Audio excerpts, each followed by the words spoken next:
Welcome everybody to Cheese in Depth. I'm Michael Landis, and today we are talking with the past presidents of the American Cheese Society and very good friends of mine. And so we're going to talk a little bit about what it is about, some of the history, and of course a little bit more about how we can support the American cheesemakers. So I'm going to turn it over to Peggy to start off with, and she's going to tell us a little bit about her and her tenure with the American Cheese Society. Peggy? Well, thanks, Michael, for having us. This will be fun. I started going to the American Cheese Society before I even started the business of Cowgirl Creamery with Sue Conley, and it was such an inviting group. I think the first year I went was 1996. And if that was in Rohnert Park, I can't, anyway. The thing that I loved about it was it's such a strong community with everyone being so supportive. And, you know, starting out a business, Sue and I had really never made cheese in a large capacity. We'd made it at home, or we'd visited other creameries and supposedly made it then, but really just did like washed up the molds and things like that.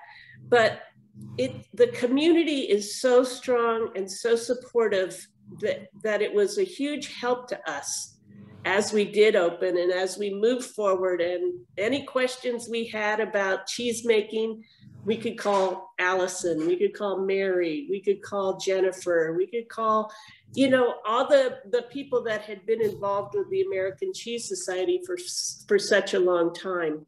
So it made us feel welcome. It made us feel that our goal was attainable with the support that we were getting from people. And just the years throughout that I'd been a member of the American Cheese Society, I knew I wanted to be part of the team that helped govern, and really worked on some committees prior to joining the board of directors, which is such a great group to be working with. And it's a hardworking group, and really focusing on issues that face all of us as retailers, producers, distributors. It was really great. And I continue to be a member and hope to always support the American Cheese Society. But I think it was one of the most important parts of our business was being a part and remaining to be a part of the American Cheese Society. And when were you a president? It's kind of a blur now, but I think it was 2015 to 2016. Jeff, when were you president? Peg, I was hoping you were going to nail this question, because I was going to back figure from Dick Rose, and then I was going to know when I was. I think it was 15. David was my first president. Yeah. I think I got on the board in like 2008. So Peg, I think you might have been like 2012. The president in 2012, maybe, or 13, 14, someplace around in there. But, you know, 14. Just being 14. Thank you, 13, David. 14. Yeah, 13, 14. Christine was 11 and 12, and right? Yep. She's chick.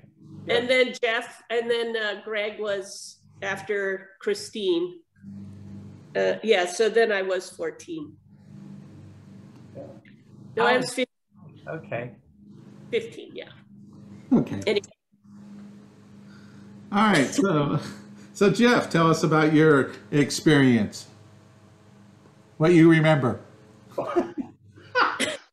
Yeah, that's a good question, because, you know, I enjoy ACS quite a bit. And that was, so actually, my first association with ACS was in '79 when I read Kozakowski's book. And I had no idea about the organization until in 2002, Washington, D.C., I believe was the conference. And yep. I had no idea what American Cheese Society was, because I used to be part of in a big cheese company, and we do all these symposiums and stuff like that. And I'll never forget my first ACS meeting was, I walked into the room, didn't know anybody. I didn't know a soul. I saw this tall red-headed guy leaning up against the wall in the back who turned out to be Rick Woods. And that evening, it was unbelievable. I mean, I met Peg and Sue, and I met Mary Keene and Deborah Dickerson, and all these people, you know, as Peg addressed, as we're sharing these names of that welcoming community. And then after working on a couple panels for ACS, and then I was on the board, as I mentioned, David was, I believe you were president, yeah, when I was first on the board, and got asked to be on the executive committee, another great group of people, and served with Dick Rowe and Peg on those committees. And then I think I must have been wrapping it up about 2018. Everything kind of runs together. My favorite ACS story, though, when people ask me about what does it mean to me, we had a gentleman named John Egena that belonged to the association. Oh yeah. You know, he was what a wonderful man, and had a great accent, which I can't imitate.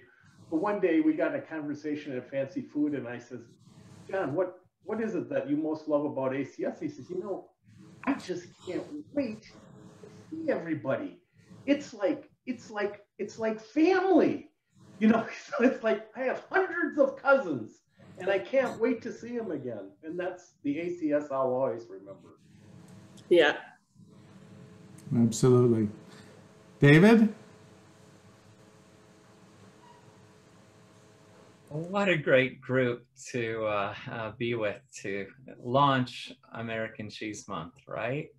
Yeah, I couldn't be prouder to be with you all and be aligned with an industry that is having a positive impact environmentally and socially and economically. We see it every day, and you as leaders have been such a part of ACS progress. I was thinking back that ACS was founded, oh my gosh, in 1983, right? And Jeff, you mentioned Frank Kozakowski, and it's with those foundational commitment to a vision of supporting and promoting cheesemakers that have just continued to bring us together each year. And for 38 going on 39 years now that we're doing it virtually, right? Right. Yeah. Similarly to both Jeff and Peg, I went to my first American Cheese Society before I was a cheesemaker. I just really wanted to get an idea of what it was. And I went to Washington, D.C. and immediately met Kathy Strange. And Kathy brought individuals from the bar.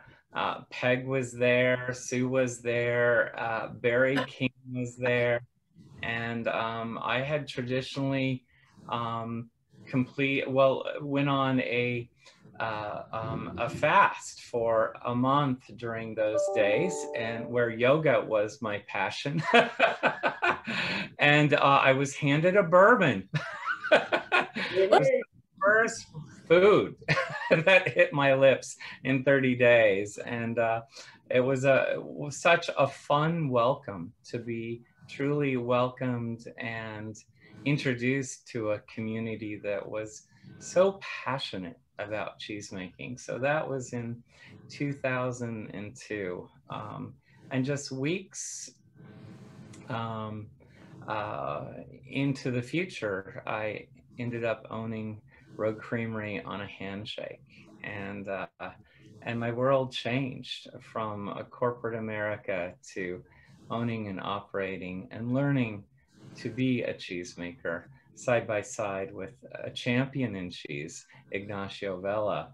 known as the godfather of American Artisan Cheese. So I felt like I found an industry I could align and support and promote and be in total, I think, alignment with a vision that was established 38 years ago. And I see each of you doing the same in promoting and supporting American cheese every day.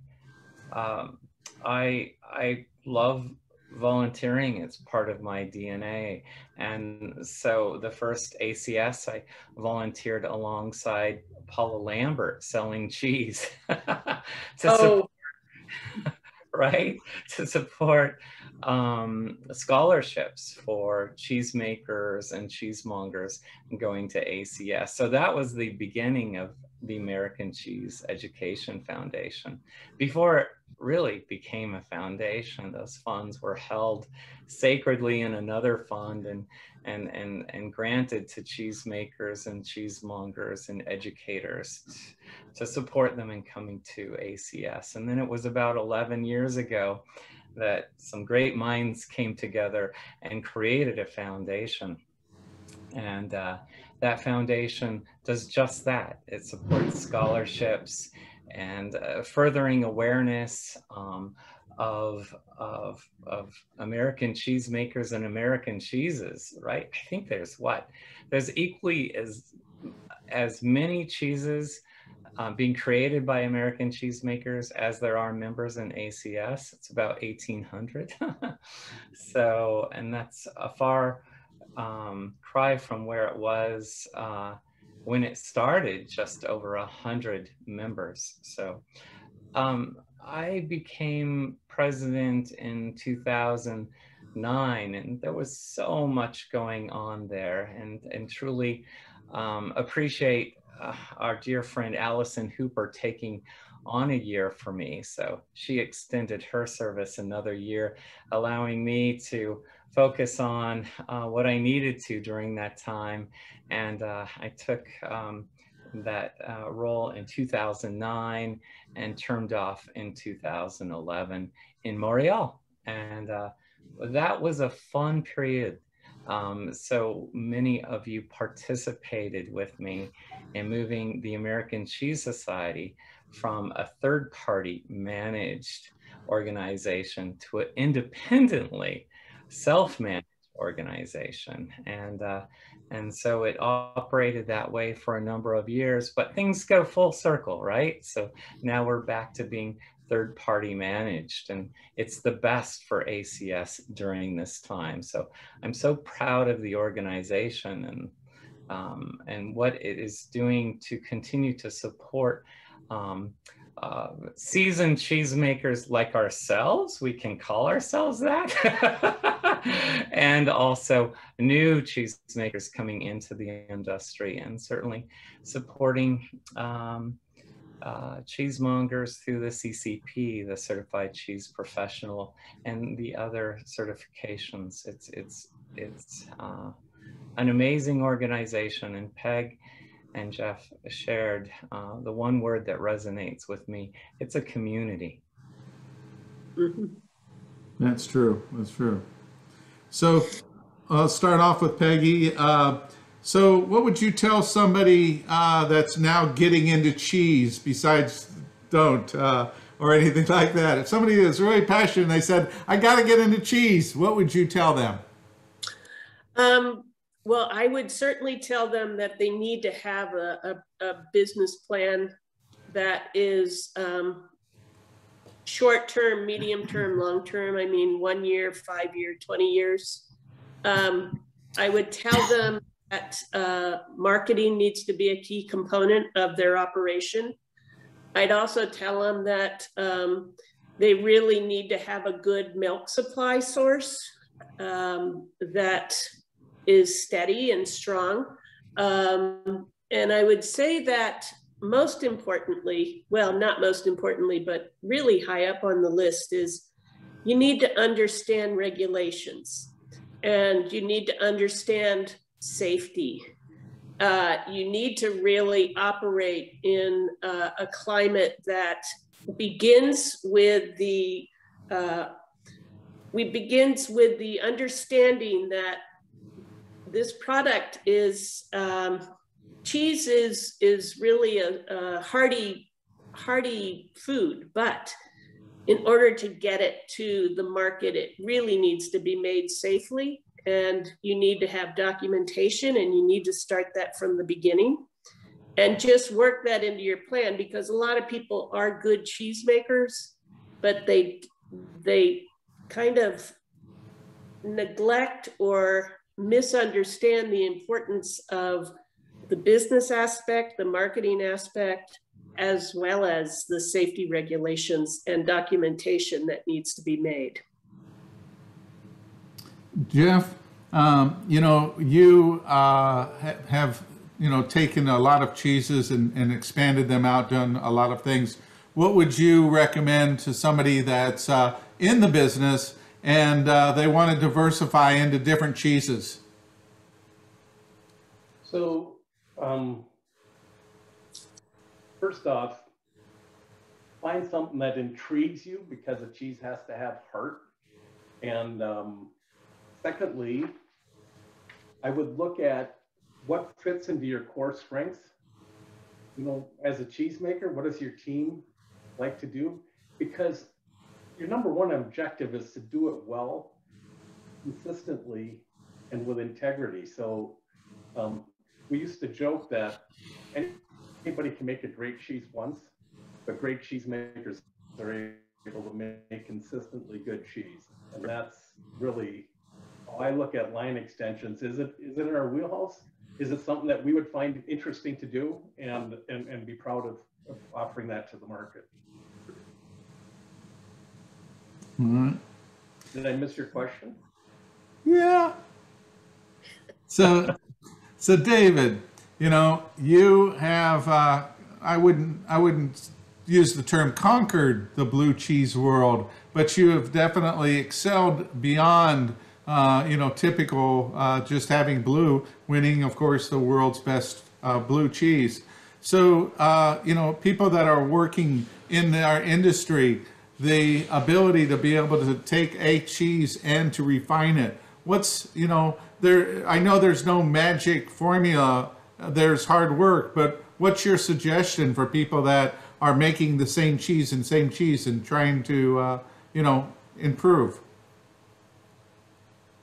Yeah, Michael, I think about that often because we're stewards of a recipe here at Rogue Creamery. Rogue Creamery's now in its 88th year. So its history is far longer than my history in cheese making. And so it is that focus on the recipe, consistently refining it. And that refinement that we have found starts with the organoleptics of it. So tasting the cheese before we release it, so we understand where that cheese is in the aging process and understand its flavor profile. So we start with a 27-level organoleptic profile, and each lot that we produce, we visually look at it, we smell it, we taste it, we define the texture, and we're looking for that bluing within the wheel, and the structure of the curd in the semi-soft cheese, looking for any defects in aromatics or flavor or texture, or in the spread of the caves within the paste of the wheel. So I think for us, it has always, the refinement starts at the time that we're releasing it. And I go back to hearkening what Igvella always said to me. He said, David, you know, a cheese doesn't sell. And I think about that quote, and what he meant is it can't be released on the 60th day. It can't be released on the 45th day. you really have to know that to release it. You know where it is organoleptically, what your intent is, you can define where you need to take that cheese, whether it's shortening the dip or understanding the pH at the dip of the curd into the hoops, whatever it might be, or varying the salt. There's so many intricacies in cheese making. For us at Rogue, it really comes back to a mission that the team created. And it starts with people dedicated to sustainability, service, and the art and tradition of creating the world's finest handmade cheese. That's what we try to do every day here at Rogue. And it certainly starts at the dairy, to a point that Peg mentioned. Having your dairy source, it's really key to creating that world's finest handmade cheese. Great. So, you know, there's a lot of consumers that have so many choices when they go to the deli. They look at the cheese case and see so many different things that are available. With Peggy, what would you want them to know when they're looking for cheese? Your thoughts as a producer and somebody that's making cheese and have made cheese for such a long time, that, you know, what is it that's a key component that they can think about when buying cheese? That's a good question. And, you know, I was thinking about about just the ACS in general, and David mentioned the beginning of ACS 39 years ago. And when it started out, it started for cheesemakers only. And it really started as an educational program for cheesemakers to talk about qualities, consistencies, and cheese ingredients, where to source, etc. And the American Cheese Society has expanded, and it has distributors, it has producers, it has cheesemongers, which brings me around to cheesemongering and how important it is that cheesemongers are at the case, educating the cheesemongers and letting them know what the different qualities of the cheeses have. And being able, when somebody comes to a cheese case and is looking for a particular type of cheese, like a brie, for instance, that cheesemonger can really help the consumer locate something that may not be brie, but may be in the, like Jeff was saying, wheelhouse of the type of cheese that person's looking for, but can also expand their horizons. So I think it's really important when you're a producer to reach out to the people that are selling your cheese in a way that really helps guide them to the attributes of the cheese that you're making, and let them know about other people's cheeses that are being made, because it is a community that rises and falls together. And so it's not just talking about the cheese that you make, it's talking about other cheeses that people might be interested in learning about. I don't know if that answers your question, but cheesemongering is super important. Yes, it does. Jeff, you help people in helping them solve problems with cheese making and offer good advice and things. So when consumers are looking at cheeses, you know, what's something that comes to your mind about, you know, the quality level or achieving that quality level of American artisan cheeses, and how that perception is from the American consumer? Wow, I wish you would have given us questions in advance. So, Michael, what's coming to my mind is I can remember that 2002 show, and at that conference we had a grader from France grading off some cheese, and some of those cheeses, quite frankly, I was a little bit afraid of, because everybody was kind of getting their game on. But now think about the last conference we were at, and we had what, 2,200 cheeses in the room, and every cheese in that room had been manufactured under a HACCP plan. So we as an industry, we grabbed that, and that's one of the many things I'm proud about ACS. The leadership always saw that vision about making safe, great food, and we've put resources out there that helps any cheesemaker learn about the intricacies of a good sanitation program, et cetera, et cetera, et cetera. So I personally think any cheese I'd see at retail right now is safe. But the thing I go with is, hey, does that catch my eye, or is it something I want to play with or expand my range of interests? In the last 20 years, we've come a long, long way as an organization and as an industry and as a country in food safety, and the quality shows. And how is that reflected? I don't have an exact number, but I'll bet in my lifetime the per capita consumption of cheese has doubled, just a guess. And I bet of that, the proportion of specialty and artisanal cheeses in particular has outpaced the regular industry. We're not the only ones that think that way, I guess. No.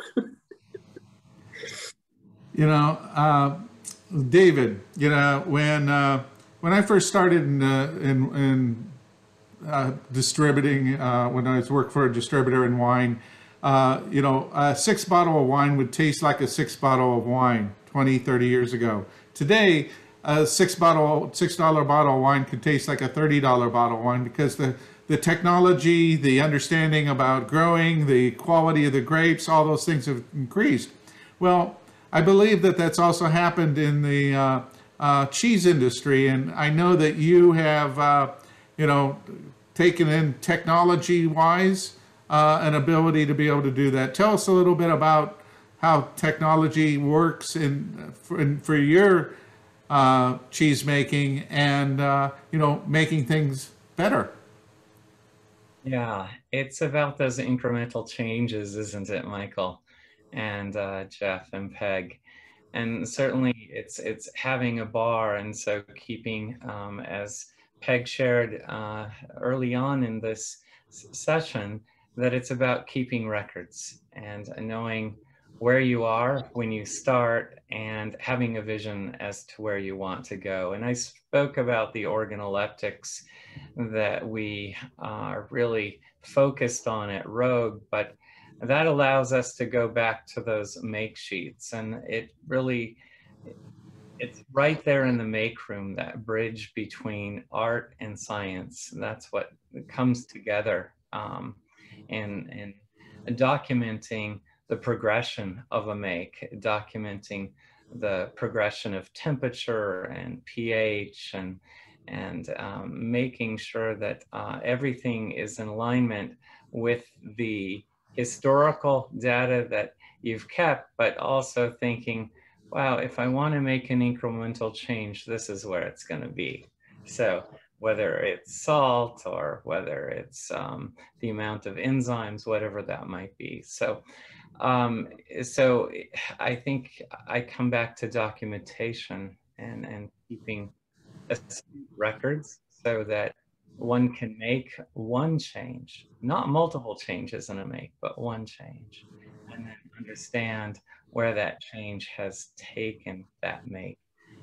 Whether it takes 30 days to release and taste that cheese, or 60 or 120 days, and then understanding that flavor profile and comparing that flavor profile with a profile sheet that you've tasted with the same recipe previously. So it's the science has allowed us to do that. And as you know, Michael, we work closely with Oregon State University in refining the science and bringing that science into the make room. So bringing that knowledge to our cheesemakers. And it's been a wonderful partnership with Oregon State University in progressing the awareness of science and expanding our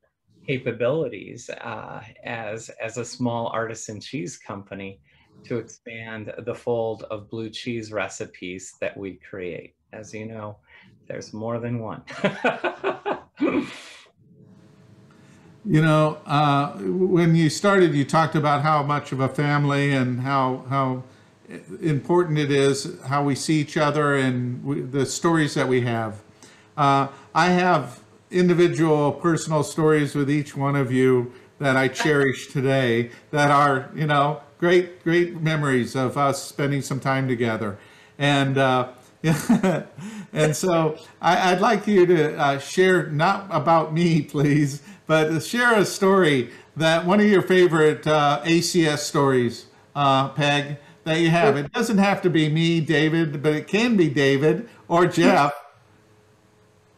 Well, you know, I could probably talk about a lot of stories that encapsulates all of you.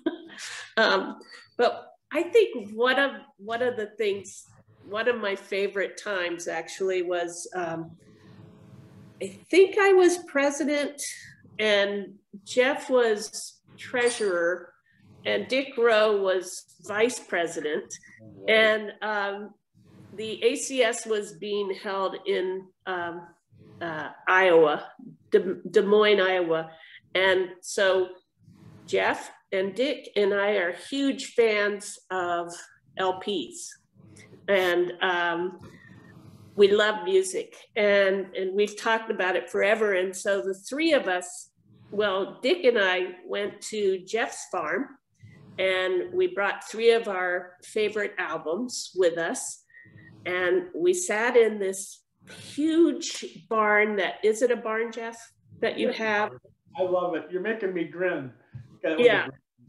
And just for 2 days, we played our records and we went to the restaurants near Jeff's place. And then we all drove together down to Des Moines for the conference. And, you know, it's just that where there's so many great people that you have the opportunity to work with and play with and just share other hobbies or loves that you have.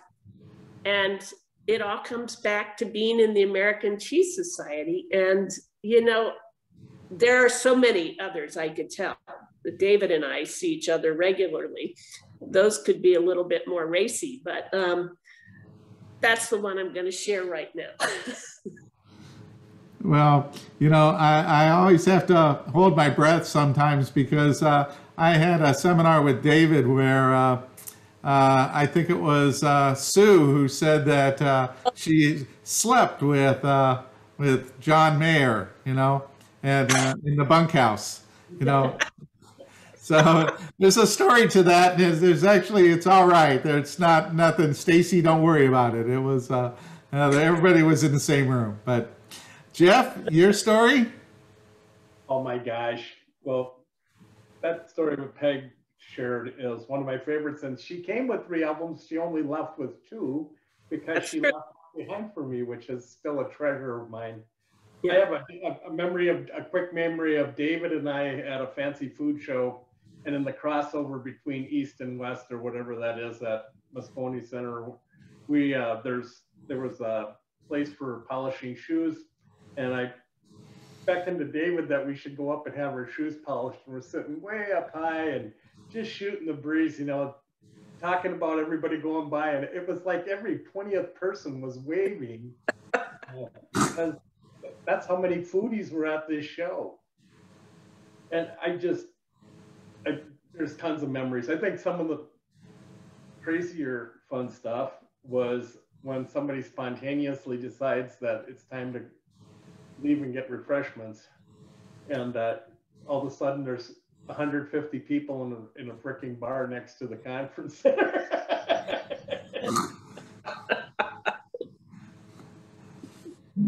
Yeah, I remember Des Moines. Well, Oh, not all of Des Moines, but I remember some of Des Moines. So David? Oh, so many fond memories, and certainly many memories with each of you. It's so hard for me to point to a specific memory. There's a tradition that I started at ACS, and that is trading my logoed shirts. So I would wear a shirt till it nearly stood up. And at the bar, I would trade a shirt for another shirt. So it became a tradition to trade one of my logoed shirts with John Antonelli, who is a former ACS president as well. So we would trade the shirts in the bar, and a lot of hurrah, hurrah. So, and I think one of those memories that just really, I look back at ACS in Burlington, and that was in 2008, right? yeah. And it was a dinner that Allison and Don Hooper hosted at their farm, and we all participated in helping them create that. And more people showed up, and it was a barbecue where it was table after table was being brought out from the house and the barn, and just making this long table to accommodate everyone who arrived and welcome them with such open arms. It was a beautiful dinner that just really showcased that sense of community and sharing that this our association members have. For me personally, and this is I think something to take note of for cheesemakers just getting started, is it came from then Sister Noella. It was in San Francisco, and I was tasting cheese, and I had a tap on the shoulder, and it was Sister Noella, who's now Mother Noella, and she said, "Are you the maker of Rogue River Blue?" And I said, "I am." She said, "You're not using any bacteria off the shelf for that, are you? To create that rind?" I said, "No, it's naturally occurring." She said, "Good." She said, "Keep doing what you're doing because you own that cheese." Right? So I think that's something that I come back to. And one of the secrets, as Michael asked me earlier on, was the organoleptics, but it's really maintaining the balance in that cheese cave is really key. So, and that was some of the most valuable advice I got at the Festival of Cheese that I hold on today to knowing. So, and I see that emulated in Point Reyes and the Caves of Faribault, that we're all maintaining these original cheeses, right? Not that are created with such passion.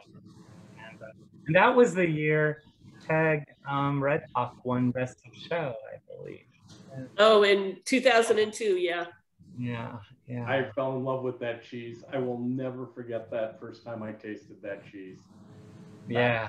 I mean, when you can remember a cheese 20 years later, that's cool. Yeah. But, taste really sticks with you. Your taste memory is really strong. And I with David talking about, and Jeff as well, talking about understanding your cheese, and evaluating it as you move along, it's really important that it's done so consciously. Like really put your senses into it when you're tasting and you're analyzing, and have the same people doing that for a while, because everybody has a different palate.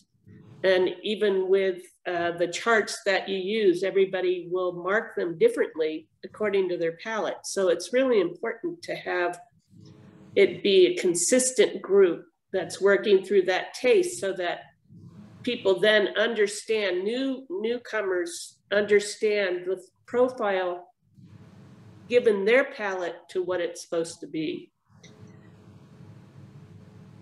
That's such a great Peg, and you know, it just is something to pay close attention to. And I think about what we do here is we train our tasters.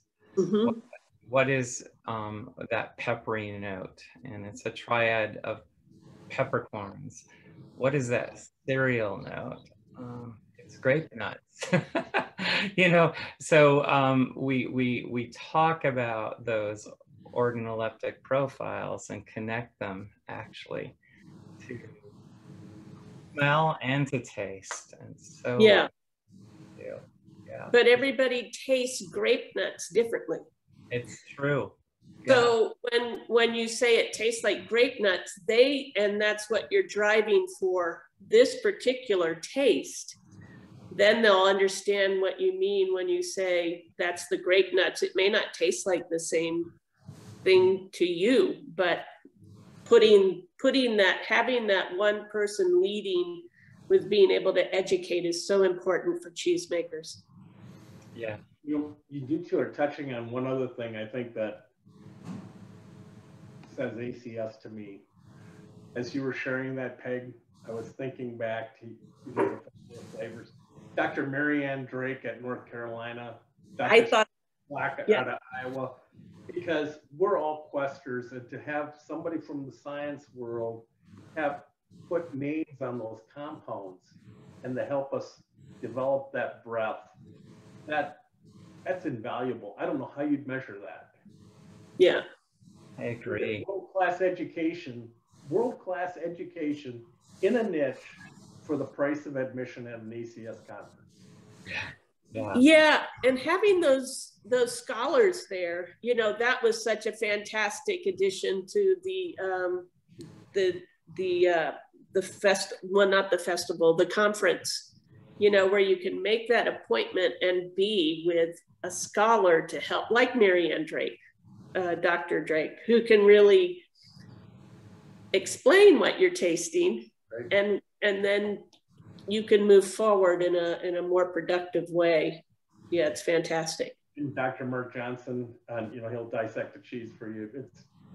That is just, we're really, as an organization, geared towards helping people become more familiar. And I'm noting that Karen Silverstone's on this call today. Yeah. And I can still remember the first time I met her. She introduced us somebody as a cheese interested in cheese, and aficionado, and I'm like, well, that's really cool. And look at her and Richard went to do so much to help us out with the content. Oh, so amazing. Yeah. Up that whole. So grateful. Yeah. Thank you to them both. Yes. It's a good organization, you got to admit.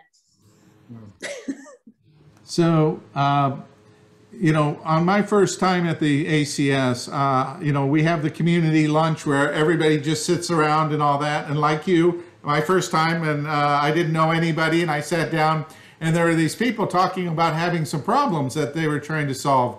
And so I was listening in on this, and it was like, yeah, we're having trouble drying off our sheep.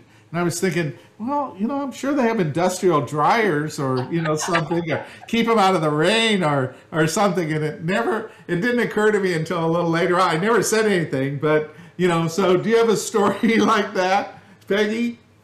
Oh, gosh. You know, I never lived on a farm. I never worked on a farm. And I became friends with the Strausses in Point Reyes. And I've just learned so much. I can't even start, but Michael, it's probably in that realm, you know, drying off sheep and not really understanding what that meant initially. But the beauty was that people are open to letting you come visit. I've been to David's Dairy, which, you know, was the first dairy where I saw the Autotrons that's probably not what they're called, but milk the cows or give the cows massages before they get to be milked. And, you know, just, it's so fun to learn something about something that's been so close to you since I grew up. I mean, I grew up drinking milk and didn't really know that much about how it came to my table.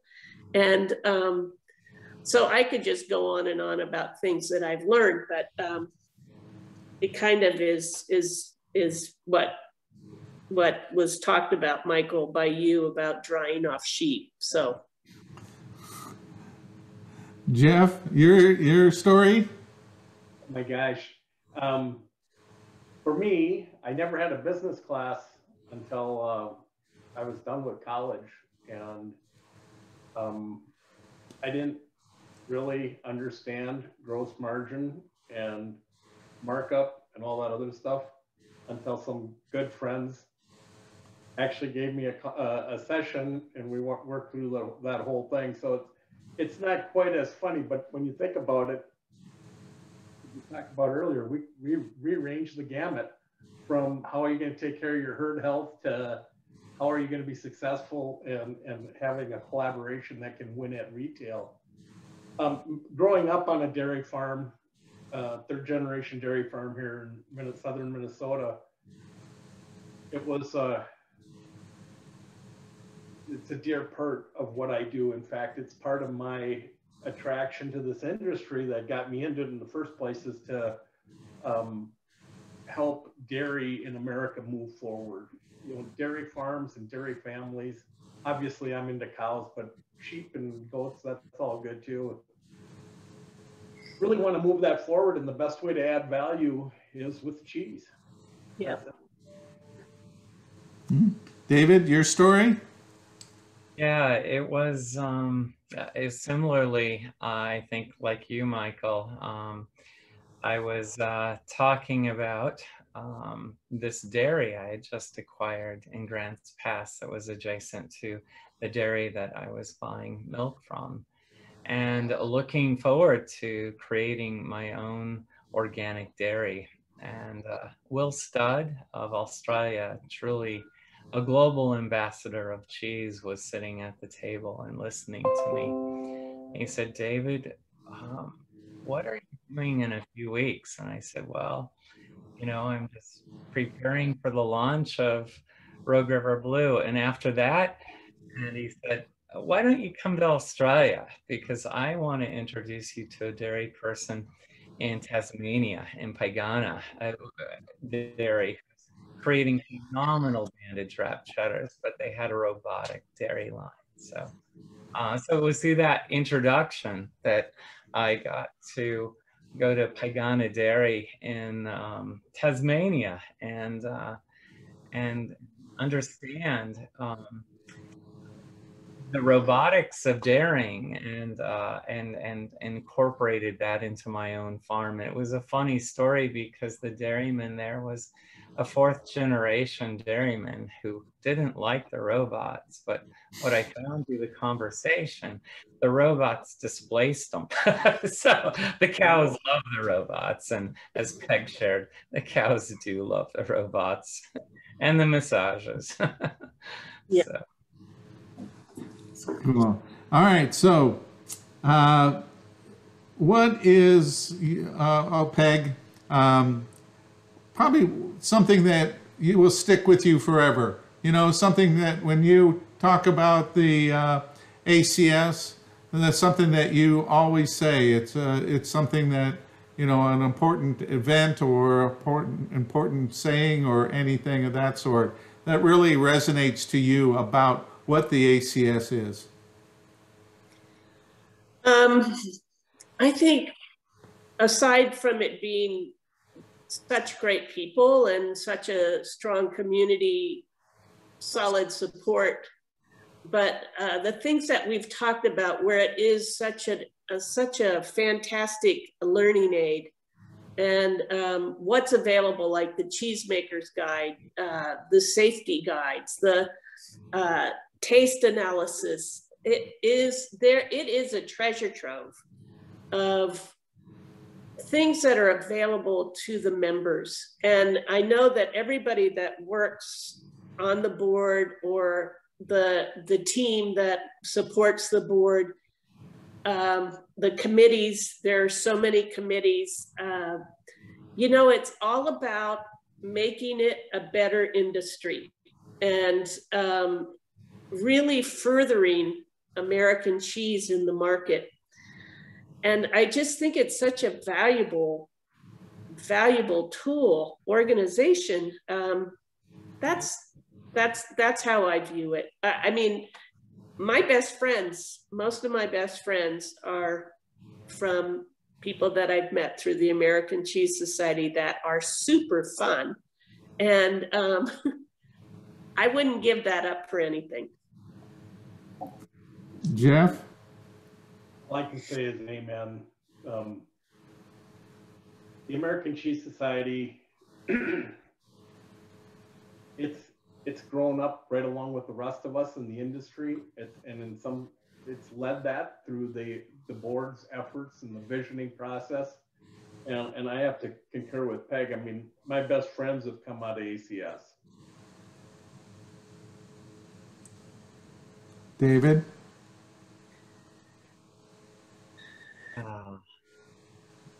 So, like Jeff and Peg, I think about ACS as this community that has brought people together in a way that supports each other in this industry moving forward progressively at all levels, whether it's farmstead, artisan, specialty, or commodity. We're all moving forward progressively, and we have a ways to go, right? We're about half per capita of France and Denmark in cheese consumption, so we have a ways to go. So that's the good news. And I think about those individuals in my life, and so I have the BC, the before cheese people, and then I have the DC, the during cheese people. And I had an opportunity to bring these people together, and it just brought such joy to introduce the BC and the DC. And like Peg, like Jeff, and like you, Michael, the friendships that have been built within the American Cheese Society for me will endure a lifetime, and I'm grateful for those friends and for this association bringing me together with these amazing individuals that I'm grateful for in my life. The fun we have ahead. So, well, we have a couple of questions, so I'm going to get to that in a minute. But what I want to say is, before we wrap up here, you know, a lot of times people that say they come up to the cheesecake and, oh, I don't like this, or I don't like that, I don't like this.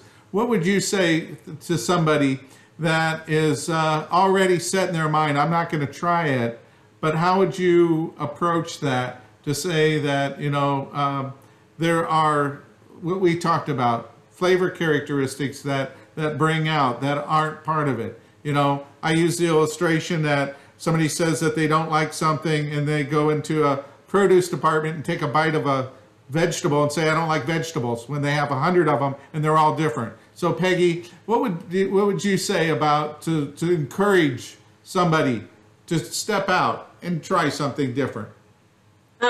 Well, I usually ask them what kind of cheese they do like.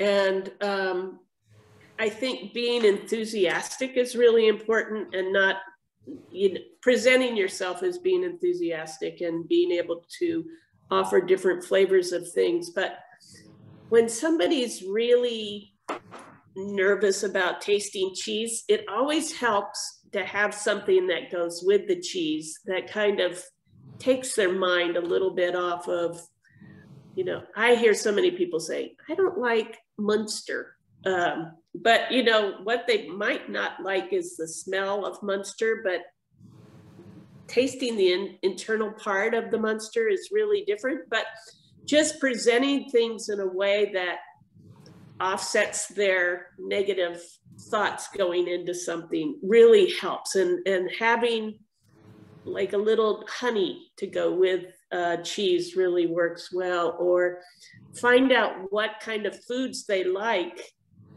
separate from cheese, to bring them around to different flavor profiles that they, you know, if they, oh, well, I love steak. Well, you know, why don't you try this Comté, or why don't you try this Gruyere? You know, it has some of those characteristics. So just talking with people and offering suggestions in not in a confrontational way, like, you don't like this, so, you know, skip it. But just being really open and cheerful, enthusiastic, and offer suggestions. Jeff, your thoughts on helping somebody on something that they're not keen on? So two things come to mind. Having a sense of adventure about developing your palate, because you need to try new things to develop breadth in your palate. And the second thing is,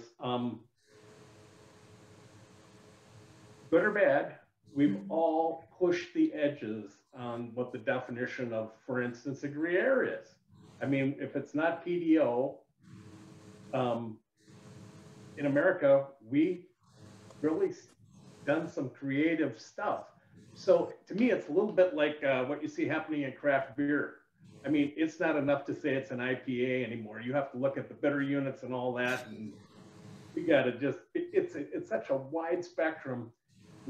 Use your nose, take that piece of cheese, appraise it with your eyes, and sniff it. And then if that sniff agrees with you, try it. That's how you expand your boundaries. Good. David? And Jeff and I have never dealt with this with blue cheese, have we, Jeff? Oh gosh, no. I don't like blue cheese. Right, right. Oh my God, I hate blue cheese. How many times have we heard that? There's a real reason for it, because most people have had it in the cheese salad dressing, which has stuff in there that I wouldn't like blue cheese either if that's all I knew.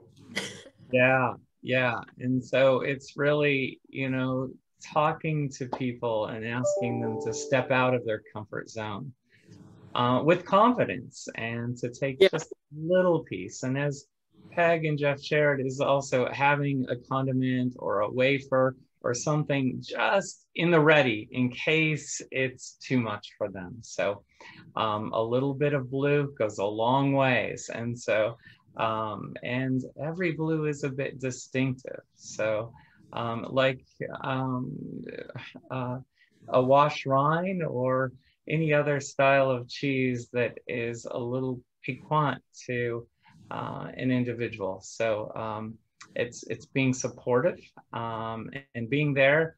I never look at them while they're tasting, so I give them the taste and let them have that moment. And fortunately, you know, I would say 90% of the time, we've converted them to a blue cheese lover, because they haven't had an artisan, like Jeff described, craft beers and the number of IPAs out there. They just haven't had a farmstead or an artisan made blue. And once they have, they're just converted. And we have another convert just loving American artisan and farmstead blue cheeses and cheeses. So, and as Peg and Jeff shared, expanding their repertoire of cheeses that they can confidently share with their friends, their family, their neighbors, and plate to share. So it's a wonderful journey that I know we all enjoy sharing with a cheese consumer and a cheese lover. So. You know, I just want to add one more thing, because I think, Michael, you're doing this when you have your seminars on pairings with beers and cocktails and the like. And, you know, that really introduces a lot of people to different flavors that they've never experienced before. And I think that's a really good way to introduce cheeses that people might not veer towards in the cheese case, but once they learn about flavor pairings and profiles, it really opens up a new world for them. I have sitting over here 7 Effies that we're going to pair with 7 Bonnie's jams with 7 Car Valley cheeses. And when we were working through this, it was surprisingly that you could take one cheese and pair it up 7 different things and get 7 different responses out of it. And not all of them were great, but not all of them were bad either. They just developed into, oh, you know, I kind of like it when it goes this way. So, you know, then that's an interesting part about being able to expand your palate and also absorb things, you know. Yeah. It's kind of like when I grew up, spinach wasn't my favorite, but put a little vinegar in the spinach and I loved it. I really loved the tartness of the flavor. All right, let me get to the questions here. All right, we got just a few. Forgive my intrusion, Peggy, you are so beautiful. Well, it's not a question, but you have a statement. You are so beautiful. Eat them. All right, so yes, third-party management of ACS is both a gift and a challenge, maintaining the community as well as acknowledge the accountability balance. So more of a statement. Here, Jeff, please clarify to me, as a resident of Minnesota, the pronunciation of Faribault. Always thought the T was silent, but have heard you say different. The correct pronunciation is with a silent T. It's a French name. It was named after Alexander Faribault, who landed there in, I think, 1826. The only reason I say it Faribault like that is you're hearing my L and my T run together. It's a little bit of Minnesotan, just like woof and crick and other words that we struggle with. All right. In the middle of the country, you know. All right, so Karen weighed in. Peggy, Jeff, David, you guys are heroes and so very dear to me. I just love you. I got so nervous when Jeff said my name, I lost my Zoom. You should have heard what Richard said. Thanks, Michael, for your work. I'll have to watch the rerun. All right. So. Hope he didn't scare the cat. Well, Okay. they're the ones that brought all the technology to ACS for the taste, judging. Yeah, they took us out of the Stone Ages. They did. They're amazing. Yeah. All right. I know that we could do this for another hour or so, especially when we get to cocktails and that. And I am looking forward to the day that we can sit down and share a nice cocktail together. And hopefully that will be soon. I'm thinking January, but you know, hopefully maybe sooner. Yeah. So I want to thank you guys so much for coming on and day shifting into today versus Friday. But I love you all so much, and I can't wait to see you again. I'm with. Michael, thank you. Yeah. Thank you. Thank you, Michael. Such a pleasure. Yeah. All right. All right, guys. Take care, be safe, and we'll talk soon. All right. Bye. All right, thank you so much. All right, bye-bye.